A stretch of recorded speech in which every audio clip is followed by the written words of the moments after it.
British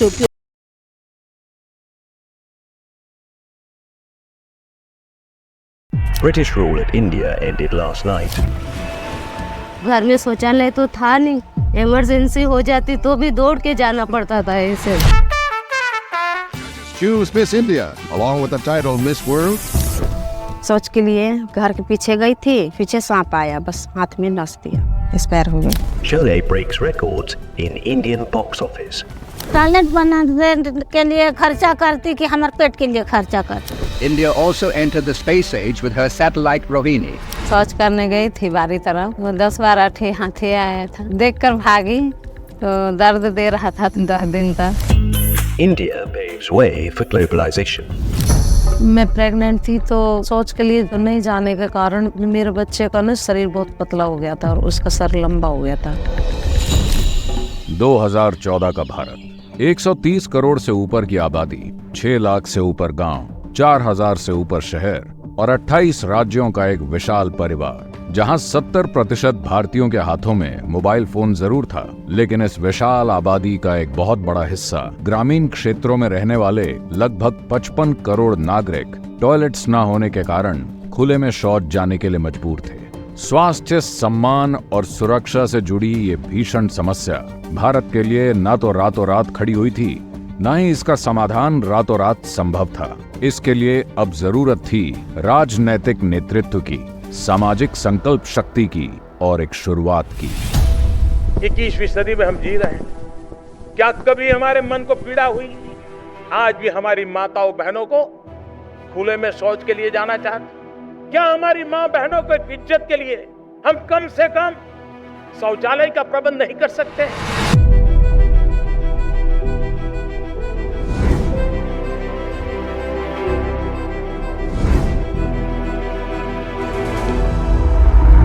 सिर्फ नजर की नहीं, नजरिए की भी बात कि 130 करोड़ से अधिक की जनसंख्या हमारी ताकत जरूर है, लेकिन अगर ताकत को दिशा न मिले तो यही ताकत कमजोरी भी बन सकती है।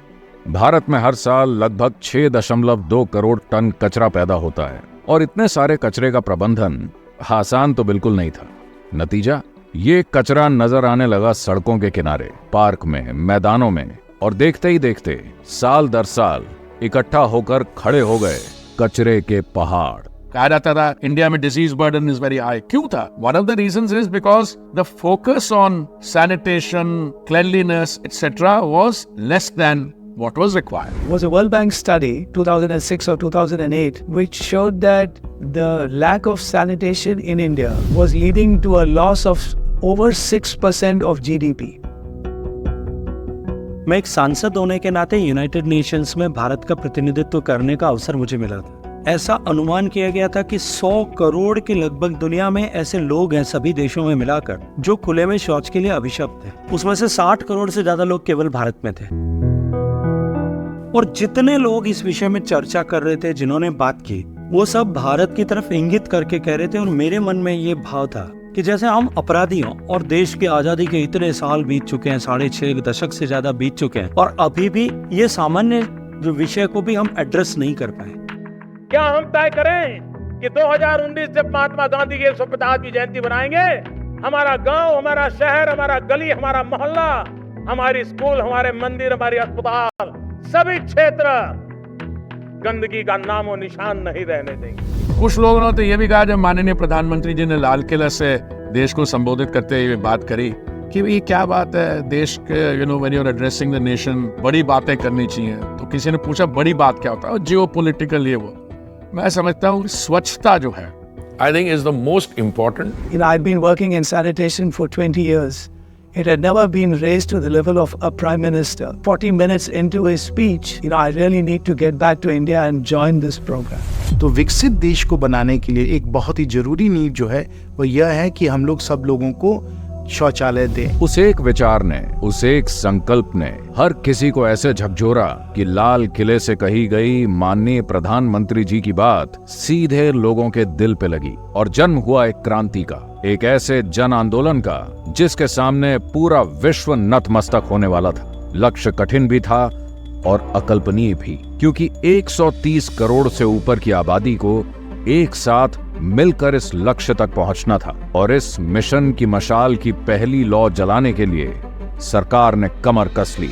प्रधानमंत्री जी का जो इस बड़ी चुनौती को हराने का जो मार्ग उन्होंने दिया, जो दर्शन उन्होंने लिया कि हम 4P के प्रिंसिपल पर काम करेंगे, तो पॉलिटिकल विल होगी, पब्लिक स्पेंडिंग होगी, सरकार इस पर खर्च करेगी, पार्टनरशिप्स होंगी, और साथ साथ में जो सबसे बड़ा विषय कि इसे एक जन आंदोलन बनाएंगे। It's also quite challenging to have a national program implemented all the way down at the grassroots level. So it became very important to build on what we used to call the PM, CM, DM, VM formula. तो प्रधानमंत्री जी से शुरू होके मुख्यमंत्री सभी राज्यों के जुड़े, जिला मजिस्ट्रेट डीएम्स जुड़े, और विलेज के जो मोटिवेटर्स हैं, विलेज के लीडर्स हैं, वो जुड़े। 6 लाख के करीब पूरे भारतवर्ष में गांव हैं। इन सभी क्षेत्रों में यह संदेश पहुंचाना क्यों टॉयलेट होना चाहिए घर में और उसका प्रयोग होना चाहिए। बहुत सारे ऐसे लोग जिनसे समाज प्रेरित होता है। पॉलिटिकल लीडरशिप है, रिलीजियस लीडरशिप है, सोप ओपेरा और सिनेमा के आर्टिस्ट हैं, सामाजिक क्षेत्र में काम करने वाले अन्य ऐसे लोग जिनको लोग फॉलो करते हैं, वो सभी लोग जब जाकर के एक साथ खड़े हुए तो रिजोनेट हुआ, और ये एक सामाजिक आंदोलन से बढ़कर के जन आंदोलन बढ़ा। हमारे देश में अगर आप हमारी संस्कृति को देखें तो यहाँ लोकगीत या गीत जो है उनका एकमात्र उद्देश्य मनोरंजन कभी नहीं रहा, मनोरंजन से हमेशा आगे थे। तो स्वच्छ भारत का इरादा कर लिया हमने, उसी भावना से मैंने लिखा था। तो बहुत सहज रूप में हमको रिमाइंड कराता है, अपने कर्तव्य बोध कराता है एक तरह से। स्वच्छ भारत का इरादा कर लिया हमने। ओपन डेफिकेशन की हम बात कर रहे थे, तो वो तो एक जिसे कहते हैं बिहेवियरल चेंज है, धीरे धीरे होता है वो, और उसके लिए मिलकर प्रयास करने की आवश्यकता है। तो इसलिए सेलिब्रिटीज को आम जनसाधारण के साथ लेकर के आना और उसे एक आंदोलन का रूप देना, वो बहुत आवश्यक था इसमें। हर वो तरीका जिसके जरिए सरकार आम नागरिक तक अपना संदेश पहुंचा सकती थी, फिर वो टीवी हो, फिल्म्स हो, अखबार हो, होर्डिंग्स हो या फिर पोस्टर्स हो, सरकार ने अपनी पूरी ताकत लगा दी। और तब आवश्यकता पड़ी ऐसे साहसी लोगों की जो इस मिशन की मशाल को जन जन तक ले जाने में सबसे बड़ी भूमिका निभाने वाले थे, स्वच्छाग्रही।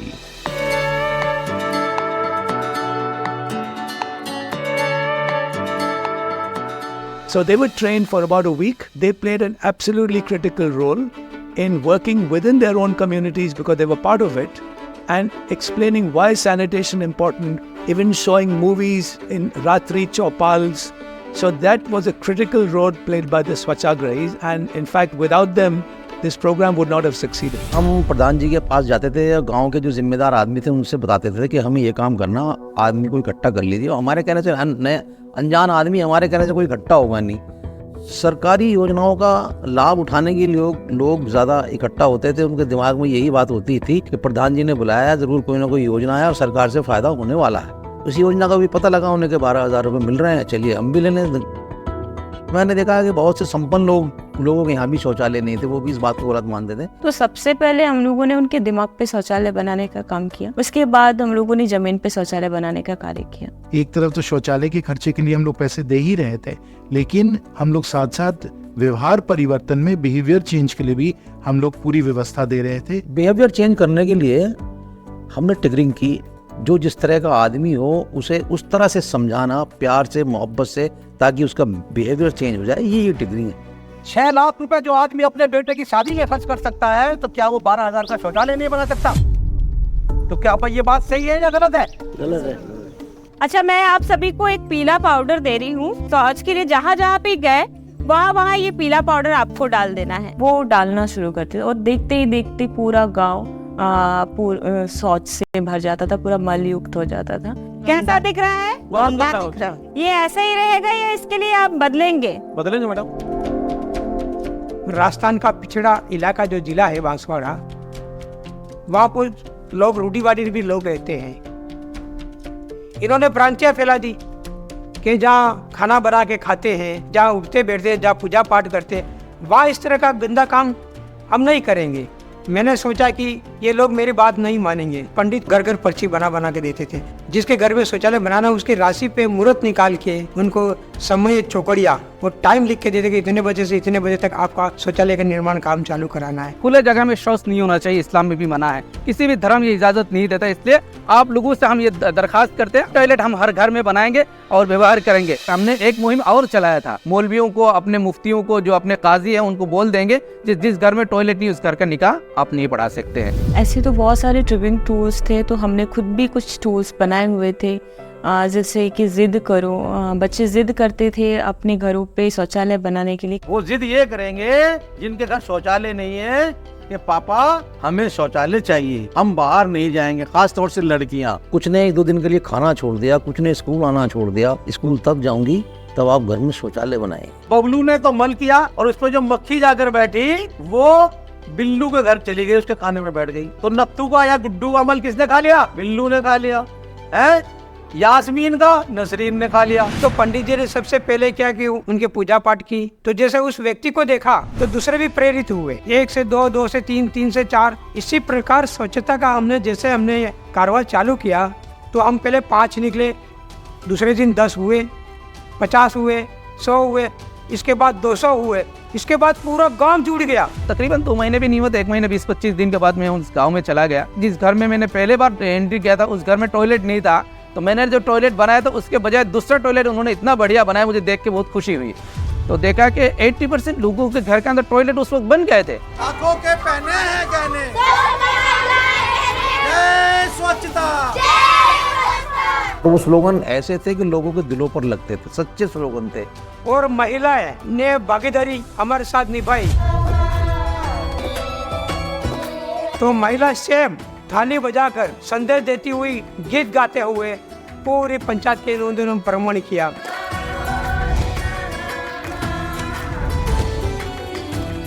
और लोगों को शौचालय के लिए प्रेरित किया।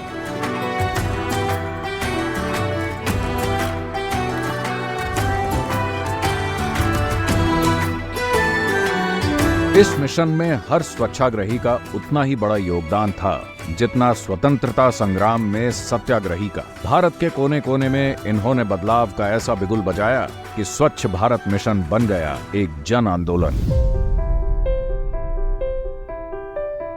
मेरा नाम है सुनीता देवी।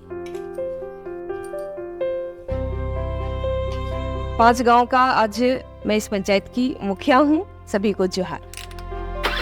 जब मैं शादी करके जब अपने ससुराल आई थी तो हमारे ससुराल में टॉयलेट नहीं था। एक दिन हम पूरे परिवार से बैठ करके इसके विषय में निर्णय किए कि हमारे लिए टॉयलेट कितना महत्वपूर्ण चीज़ है। तो एक टॉयलेट हमारे घर में बना। हमारे घर की जो अगल बगल जो महिलाएं थी पूछती थी कि क्या हम तेरा शौचालय यूज कर सकते हैं। जब यूज करते थे तो उनको बहुत ही कंफर्टेबल फील होता था। तो उनको भी समझ में आया कि हमारे लिए भी शौचालय होना चाहिए। और उस शौचालय को बनाने के लिए राजमिस्त्री की जरूरत थी और उस समय राजमिस्त्री उसे बनाने के लिए इनकार कर दिए। तो इसी स्थिति में हम सभी महिलाएं ने सोचे कि ठीक है, ये हम महिला के लिए इम्पोर्टेंट है तो क्यों नहीं हम इसको बना सकते हैं। हम महिला का जो उत्साह को देख करके हमारे डिस्ट्रिक्ट कोऑर्डिनेटर थे, उन्होंने निर्णय लिए महिला को ही ट्रेनिंग दे करके उन्हें ही तैयार करें। और वहाँ से हम प्रशिक्षण लेकर के अपने गांव में आए और अपने गांव में आकर के एक गुणवत्ता टॉयलेट्स का हमने निर्माण किया। तो इस प्रकार से आज हम पूरे झारखंड में आज रानी मिस्त्री उभर करके आई और इस पे बढ़ चढ़ करके हम महिलाएं आज काम कर रही है। टॉयलेट ही नहीं, आज कहीं कहीं तो महिलाएं भवन भी बनाने का काम कर रही है। मेरा मानना है कि आज किसी भी क्षेत्र में महिला कमजोर नहीं है, पुरुषों से कम नहीं है। वो जो पुरुष नहीं कर सकते हैं वो महिला करके दिखाई। झारखंड में लगभग 70,000 से ज्यादा कर्मठ रानी मिस्त्रियों ने बहुत सारे शौचालयों के निर्माण का ऐतिहासिक काम करके दिखा दिया। मिशन की मशाल आगे बढ़ती गई और देखते ही देखते पूरे भारत में 6 लाख से ज्यादा स्वच्छाग्रही इससे जुड़ते गए।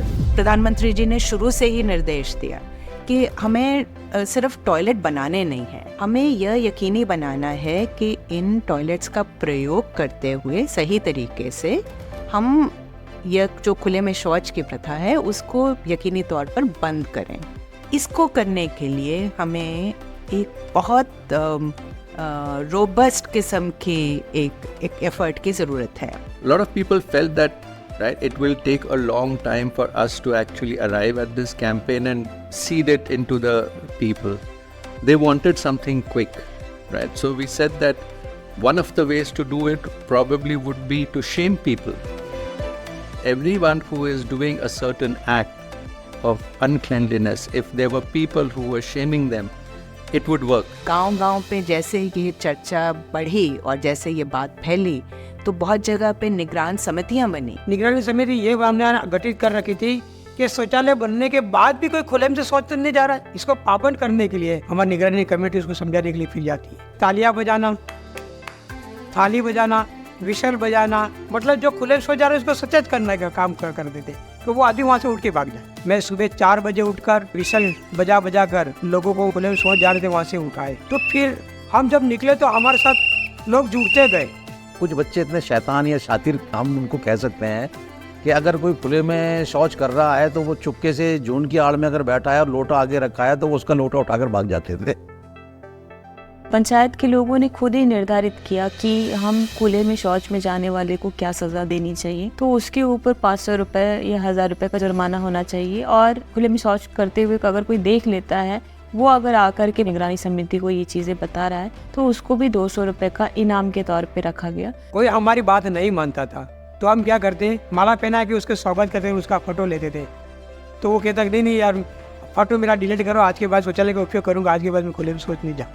तुलसी को पवित्र माना जाता था तो कई पंचायतों के तालाब के किनारे भी तुलसी के पौधों का रोपण किया गया। कई विसिल वाहिनी बनी, कई महिला कमांडो बनी। तो इस तरीके से धीरे धीरे चीज़ें बदलती गई। बच्चों ने भी काफ़ी मेहनत की इसके ऊपर कि बाहर खुले पे जब जो लोग जाते थे तो उसका नाम भी लिखते थे और उनके मल पे वो झंडे गाड़ देते थे। और इन स्वच्छाग्रहियों ने इतना अच्छा काम किया, इस काम के लिए उन्हें अलग अलग स्तर पर रिकग्निशन भी मिली और प्रधानमंत्री जी ने खुद स्वच्छाग्रहियों को जब रिकग्नाइज किया तो कितनी इनकरेजमेंट उनकी हुई ये तो हम समझ सकते हैं। Overall, there were about 110 million toilets constructed, but more importantly, they were being used. The WHO, the World Health Organization, did a study which found that the Swachh Bharat Mission Grameen alone was going to save the lives of more than 300,000 children below the age of 5. So that's a huge savings in life. Biggest success of the SBM 1.0 was not the physical targets. It was the fact that you were able to convert a mission of the government into a project of the people and a Jan Andolan. दुनिया ने जिस विषय के लिए United Nations के नेतृत्व में हमें 2030 तक का समय दिया था, और क्योंकि हम सबसे बड़े कंट्रीब्यूटर थे ओपन डेफिकेशन में, दुनिया को चौंकाते हुए हमने 2019 में भारत ने अपने आप को माननीय प्रधानमंत्री जी के श्रीमुख से खुले में शौच से मुक्त घोषित कर दिया। मुझे याद आता है उस आइकॉनिक स्पीच में हम अपेक्षा कर रहे थे कि माननीय प्रधानमंत्री जी आज ये कहेंगे कि हमने बहुत बड़ा कीर्तिमान बनाया है। उन्होंने कहा ये हमारे लिए लक्ष्य नहीं था, ये पायदान मात्र थी, यहाँ से हम संपूर्ण स्वच्छता की ओर जाएंगे। अब स्वच्छ भारत मिशन अर्बन 2.0 का लक्ष्य है गार्बेज फ्री शहर। हम सॉलिड वेस्ट मैनेजमेंट पर काम करें, हम लिक्विड वेस्ट मैनेजमेंट पर काम करें और हम विजुअल्स जो है क्लीनलीनेस को प्राप्त करें। And he found that if you have some ranking of some sort, that encourages people to get a lot better. So that idea of ranking really came out of the PM. He thought that it would be a good idea to get the cities to really pay attention by having an award for Swachh Sarvekshan. How do you actually judge a city? What's their rating on it? We actually sent a team down which spent a couple of days in each city, and they would go and check for open defecation. They would look at the availability of public toilets. They would look at whether there is solid waste on the ground or not. They would look at how liquid waste was handled. And most importantly, there were marks for citizens' feedback on it. और ऐसे शुरू हुआ विश्व का सबसे बड़ा शहरी स्वच्छता सर्वेक्षण, जिसमें 2017 से जिस शहर ने साल दर साल बाजी मारी वो था इंदौर। इंदौर 2014 से पहले इस प्रकार की सिटी थी कि आपको ओपन डंपिंग पॉइंट्स मिलते, जो बाकी अन्य शहरों में भी देखने को मिलते हैं। हमारे सीवेज आउटफॉल सारे टैप नहीं थे। उसके आसपास जो है स्ट्रे एनिमल्स अट्रैक्ट होते थे, बैकलाइन की बुरी हालत थी, प्रॉपर कलेक्शन नहीं था। ऐसे पॉइंट्स जहाँ पे लिटर हमारे को मिलता है, एंड मोर देन 2000 ऐसे पॉइंट्स थे। हर जगह जो है कचरे के कंटेनर रखे हुए थे, कचरा उनमें फैलता रहता था। तो ये कचरे की जो समस्या थी लोगों की जन सुरक्षा से भी जो है जुड़ी हुई थी। जब ये हम लोगों ने एक इनिशिएट किया कि एक सॉलिड वेस्ट मैनेजमेंट का फुल प्रूफ इंटीग्रेटेड प्लान होना चाहिए, तो उस टाइम पे हम लोगों ने एक सिटी का प्रिलिमिनरी सर्वे किया गया। ये निकल के आया कि भाई हमें 3 आयाम पे काम करना है कि हमारी सिटी को डस्ट फ्री बनाना है, लिटर फ्री बनाना है और बिन फ्री बनाना है। और स्वच्छता के इस पैमाने को हासिल करने में सबसे महत्वपूर्ण भूमिका है सेग्रीगेशन एट सोर्स की। पहले सभी को समझाया कि गीले कचरे में क्या क्या आएगा।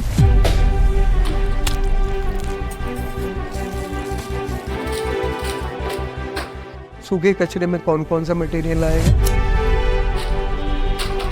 हमने 100% डोर टू डोर कलेक्शन पे फोकस करा। जो सिटीजन्स हैं यहाँ के, वो इस चीज़ में परेशान नहीं हो कि हम अपना कचरा दे कहाँ पर। अपना जो व्हीकल फ्लीट था, उस फ्लीट को हमने मैनेज करा। हम लोगों ने फ्लीट मैनेजमेंट के लिए एक कंट्रोल रूम सेटअप करा जो हमारी फ्लीट का टाइम एंड फ्यूल ऑप्टिमाइजेशन पे वर्क करता था। हमारे सारे जो व्हीकल्स हैं उनमें GPS चिप्स लगी हैं।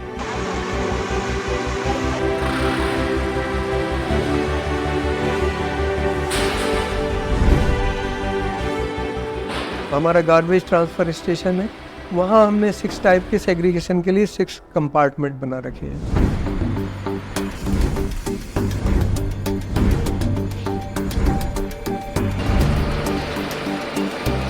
एंड देन हमारे पास मटेरियल रिकवरी फैसिलिटीज़ है। मटेरियल रिकवरी फैसिलिटीज़ में क्या होता है, जो आपका ड्राई कचरा जाता है वहाँ पर, उस ड्राई कचरे को अलग अलग तरीके से अलग अलग पार्ट्स में डिस्ट्रीब्यूट कर दिया जाता है। भारत में जो लाखों टन कचरा रोज निकलता था, उसके 20% को इकट्ठा करने की, अलग करने की और उसे हटाने की जिम्मेदारी अकेले लगभग 40 लाख कचरा बीनने वालों ने निभाई थी। इसलिए जिन्होंने समाज को स्वच्छ और स्वस्थ रखा, सरकार ने उन्हें भी सामाजिक और आर्थिक अस्तित्व देने की ठान ली। स्वच्छ भारत मिशन की यह यात्रा करोड़ों भारतवासियों की अटूट प्रतिबद्धता का प्रतीक है। हमने बाहर से एम्प्लॉयमेंट ना खोजते हुए अपने ही रैक पिकर्स को वहाँ पे एम्प्लॉय कर लिया। तो जो रैक पिकर्स का एक इनफॉर्मल लाइवलीहुड जीते थे, वो जिनकी जो फीस स्ट्रक्चर था, सैलरी स्ट्रक्चर था, वो काफ़ी इनफॉर्मल था, जिनके वर्क आवर्स बहुत इनफॉर्मल थे, वो पूरे एक फॉर्मल स्ट्रक्चर में आ गए and they could live a happy life. हमारा जो ऑर्गेनिक वेस्ट है, जिसको हम गीला कचरा बोलते हैं, इस वेट वेस्ट को प्रोसेस करके हमारी जो सिटी बस है, इसी वेट वेस्ट से वहाँ की CNG मिल रही है और उसी वेट वेस्ट से बस चल रही है। हमारे घरों में हर व्यक्ति रोजाना लगभग 135 लीटर पानी का इस्तेमाल करता है, जिससे बहुत सारा लिक्विड वेस्ट जनरेट होता है। इंडस्ट्रीज में भी लिक्विड वेस्ट कहीं ज्यादा मात्रा में उत्पन्न होता है और ये वेस्ट जाता था हमारे नदी और तालाबों में। जल को फिर से निर्मल करने के लिए Atal mission for rejuvenation and urban transformation यानी अमृत और अमृत 2.0, इन योजनाओं के अंतर्गत सीवेज ट्रीटमेंट प्लांट बनाए गए और घर घर में सीवर कनेक्शंस दिए गए। और साथ ही स्वच्छ भारत मिशन अर्बन 2.0 के अंतर्गत पानी को स्वच्छ और स्वस्थ बनाने के लिए वाटर प्लस प्रोटोकॉल्स में न सिर्फ संशोधन किया गया, बल्कि उन पर और जोर दिया गया। पूरे हिंदुस्तान भर में जो है सेंट्रलाइज सीवर ट्रीटमेंट प्लांट्स बन रहे हैं और ट्रीट करने के बाद उसका यूटिलाइजेशन किया जाए। गार्डनिंग एक्टिविटी में सिटी की, उसको ग्रीनिंग एक्टिविटी में, या फिर जो है कंस्ट्रक्शन एक्टिविटी में या फार्मिंग एग्रीकल्चर एक्टिविटीज़ में आप उसको उस पानी की उपयोगिता कर सकते हैं। स्वच्छ भारत मिशन जो सेकेंड फेज़ है, उसकी अगर हम बात करें तो वहाँ पे विजुअल क्लीननेस की भी बात की गई है। अगर किसी सिटी में बहुत अच्छा विजुअल क्लीननेस है तो उसकी रैंकिंग जो है वो काफ़ी हद तक इम्प्रूव हो सकती है। दूसरा एक बड़ा इम्पैक्ट ये पड़ता है कि जो सिटीजन्स हैं एक सिटी में, उन्हें भी लगता है कि ये जो एक्ट वो कर रहे हैं सोर्स सेग्रीगेशन का, या वो जो कंट्रीब्यूट कर रहे हैं वेस्ट मैनेजमेंट पे, उससे उनका शहर सच में सुंदर बन रहा है। तो ये एक मोटिवेटिंग फैक्टर की तरह भी एक्ट करता है cities beautification and the visual cleanness. Other than Indore, cities that are doing really well are Surat, Visakhapatnam, Mysuru and Tirupati.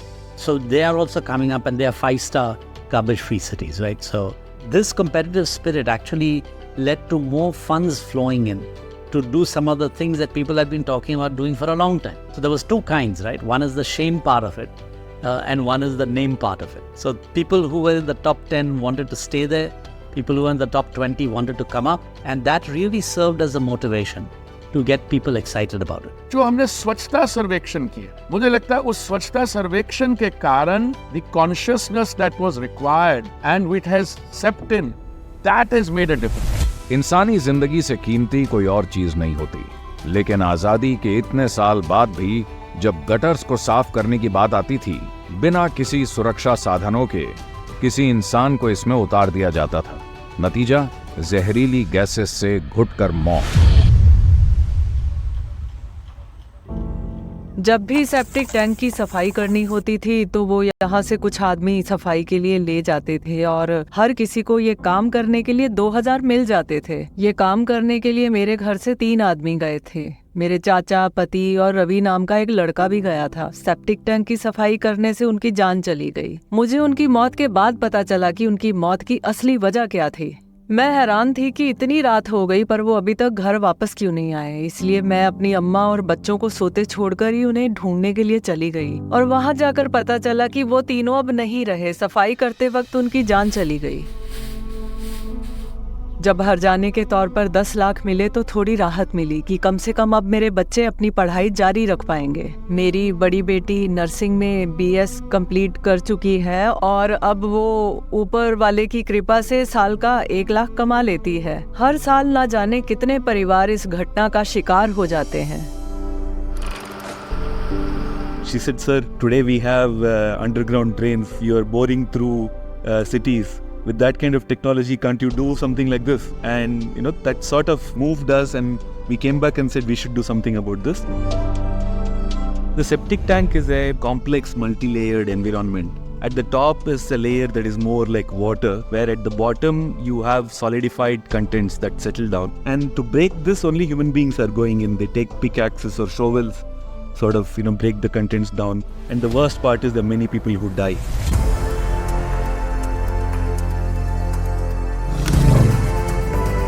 And that is where I think the HomoSep robot comes in as a way of mechanizing and maintaining these tanks without human intervention.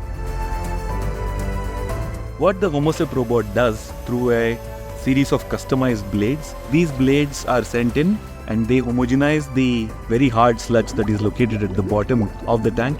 This homogenized content can be then sucked out using vacuum pumps and so on. उन्होंने कहा कि नगम्मा ये तुम्हारी वजह से संभव हुआ है। हमें प्रेरित करने के लिए मैं तुम्हारा शुक्रगुजार हूँ कि अब इस काम से किसी की जान नहीं जाएगी।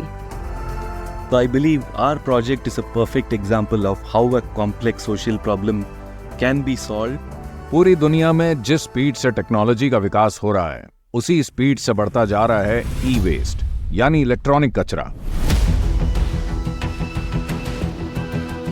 उसके लिए गवर्नमेंट ने already E waste management regulation बनाया है 2016 में। इसके अंदर EPR पॉलिसी भी लाया गया है which stands for extended producer responsibility. So यानी कि अगर कोई प्रोड्यूसर, कोई मैन्युफैक्चरर कोई ऐसा वेस्ट बना रहा है जिसका डिस्पोजल जो है वो म्यूनिसिपैलिटी नहीं कर सकती या फिर कोई और नहीं कर सकता, तो उसके लिए जो प्रोड्यूसर है वो रिस्पॉन्सिबल होगा कि एंड ऑफ लाइफ डिस्पोजल उस प्रोडक्ट का कैसे किया जाना चाहिए।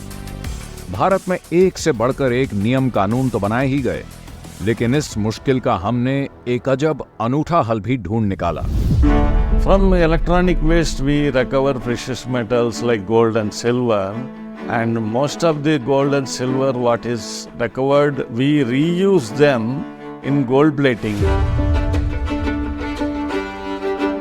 Presently we use this gold and silver plating of God's images, temple decorations, and gift items and all that.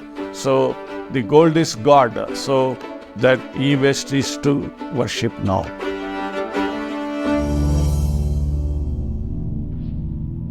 Electronic waste recycling as urban mining, because It contains various metals, different types of plastics and glass. So this is something very important for ecology. So when the electronic waste is received in our facility, the first thing is we weigh them, and then the material is classified. After that, they go for dismantling.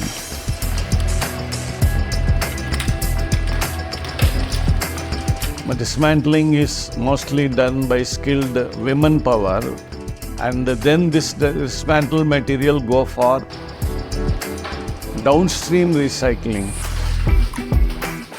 where mild steel is melted into torch steel. Similarly, aluminum goes for automobile industry, copper for again electrical or maybe some other applications. ये सब जो waste to wealth के जो माध्यम है, जो और अन्य विकसित देशों में जिनका उपयोग किया जा रहा है, उसका हम लोग भारत में भी सदुपयोग करें और भारत में भी इनको तेजी से हम लोग लागू करें। जहां चाह वहां राह, इस कहावत को भारत ने फिर से सच कर दिखा दिया।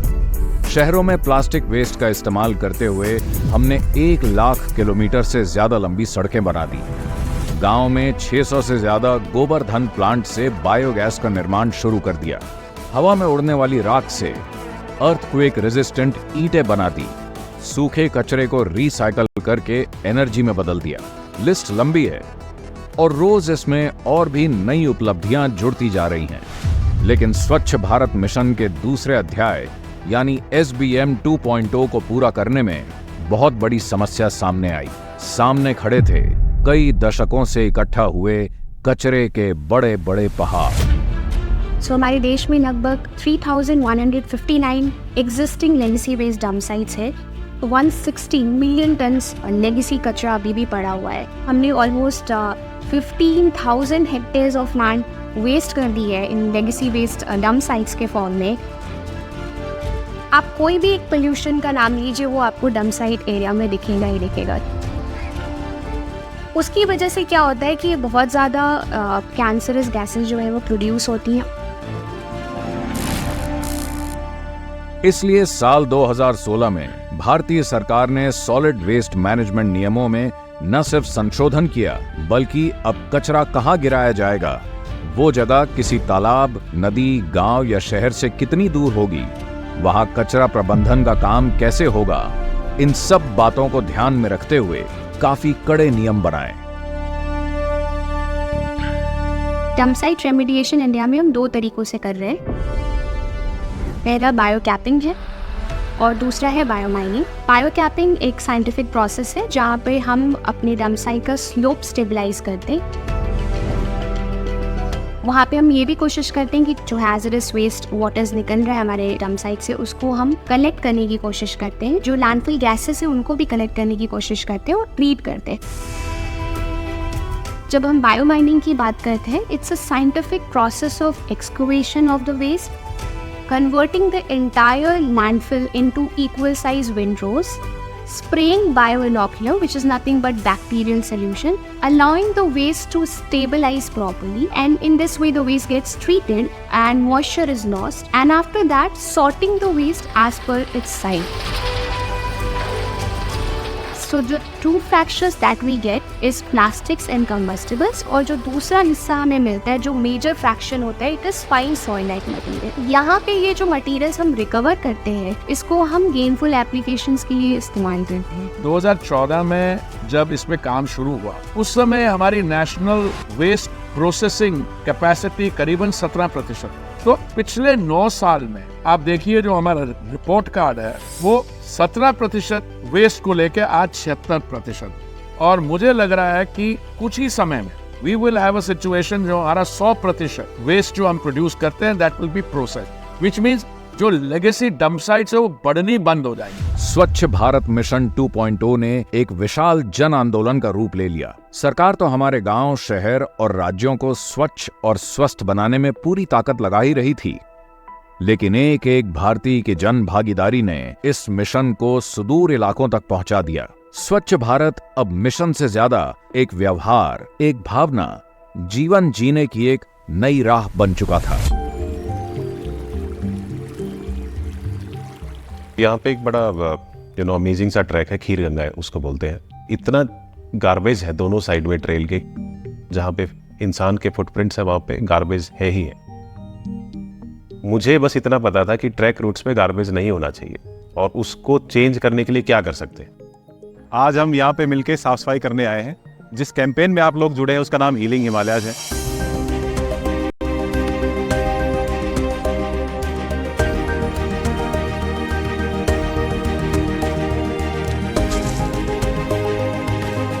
हीलिंग हिमालयाज एक कैंपेन है जिसका और आइडियोलॉजी है that is to travel and track for a purpose. जिन्होंने वहाँ पे गार्बेज छोड़ा उसको साफ करके वापस लेके आए।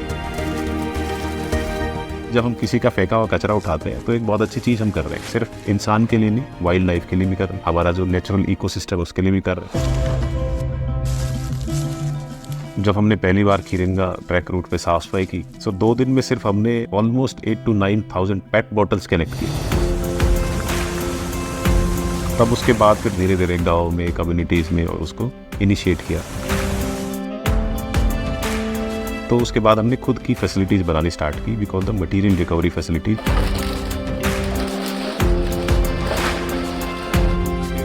उसको वहाँ पे कलेक्ट करके, सेग्रीगेट करके, और जब हमारे पास ट्रांसपोर्टेशन के लिए 7 से 8 टन रेडी हो जाता तब उसको हम फर्दर ट्रांसपोर्ट करते। तो एक पूरा मैकेनिज्म हमने इंट्रोड्यूस किया।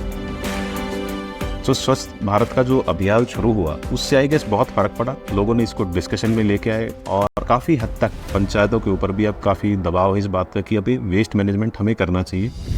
पहले हम साल में 6 क्लीनिंग ड्राइव कर पाते थे। मन की बात में जिक्र होने के बाद आज की डेट में हम डेली बेसिस पे 5 टन कचरा इकट्ठा करते हैं। अगर आपके देश के प्रथम सेवक आपको एड्रेस कर रहे हैं इस बात को कि जो काम आप कर रहे हैं वो ठीक कर रहे हैं, अच्छा कर रहे हैं, तो आपका मोरल बूस्टअप होगा एकदम से और आप नई एनर्जी के साथ उसको एग्जीक्यूट करेंगे काम।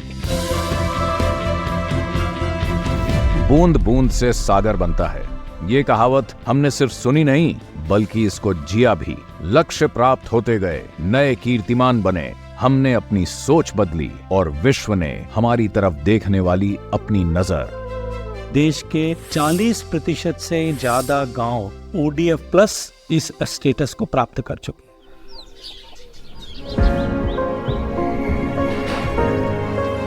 आने वाले 2023-24 के वर्ष में हमें पूरी उम्मीद है कि इस साल में हमारे सारे गांव ODF प्लस की श्रेणी में पहुंच जाएंगे। आज हम पंचायत में जब जाते हैं तो उनसे पूछते हैं कि क्या बदलाव आए हैं। पहले तो गले लगाते हैं कि बहुत अच्छा उनको महसूस होता है। Trash is lying, somebody will pick it up quickly.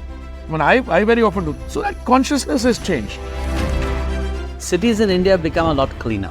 People who visit India after a few years have all visibly noticed, right, that it is cleaner. So I think a huge amount of progress has already been made. We found a study again done by UNICEF. Each household would save up to 50,000 rupees, so something like $700 per household per year on account of the entire village becoming open defecation free. So a huge economic impact for India. स्वच्छ Bharat mission के तहत शौचालय निर्माण और भारत में शिशु मृत्यु दर विषय पर इंटरनेशनल साइंस जर्नल नेचर में प्रकाशित एक वैज्ञानिक रिपोर्ट के अनुसार 2003 से 2020 तक भारत के अधिकतर जिलों में शिशु मृत्यु दर 1000 शिशुओं पर 60 से ज्यादा थी, लेकिन 2020 तक ये औसत 30 से कम हो गई। SBM के शुरू होने से पहले शिशु मृत्यु दर में केवल 3% की वार्षिक गिरावट थी, लेकिन अभियान के बाद 8 से 9% तक की अतिरिक्त गिरावट इस मिशन की सफलता का प्रमाण है। 2020 तक भारत में 10 करोड़ से ज्यादा घरों में शौचालय बनाए गए। इस दौरान अधिकतर जिलों में 60% से ज्यादा शौचालय के निर्माण की दर से आज देश भर में 12 करोड़ से ज्यादा शौचालय का निर्माण हो चुका है। 5 साल में 60 से 19% की गिरावट के साथ आज भारत स्वयं को खुले में शौच से मुक्त देश घोषित कर चुका है। ये एक ऐतिहासिक उपलब्धि है। नेशनल फैमिली हेल्थ सर्वे किया जाता है, वो 2016 में किया गया, 2021 में किया गया। कई उसमें ऐसे आंकड़े हैं जिसमें हम लोगों ने काफी विकास किया है। तो मैं तो समझता हूँ इसका बहुत बड़ा एक श्रेय स्वच्छ भारत अभियान को जाना चाहिए। आज से अगर 10 साल बाद जो नई जनरेशन होगी, अगर उनसे किसके बारे में हम बात करेंगे कि लोग पहले खुले में शौच करने जाते थे, तो वो बड़ा ताज्जुब किया करेंगे, जैसे हम सती प्रथा के बारे में और बाल विवाह के बारे में ताज्जुब करते हैं। Sanitation policy over the last 7-8 years has been possibly the most important policy that this government has initiated. 2023 में दुनिया के किसी भी प्लेटफॉर्म पर जब हम खड़े होते हैं, हम एक विजेता की तरह खड़े होते हैं। सारी देश ये चर्चा करते हैं कि India is a outlier, India is a performer, और if India is an inspiration.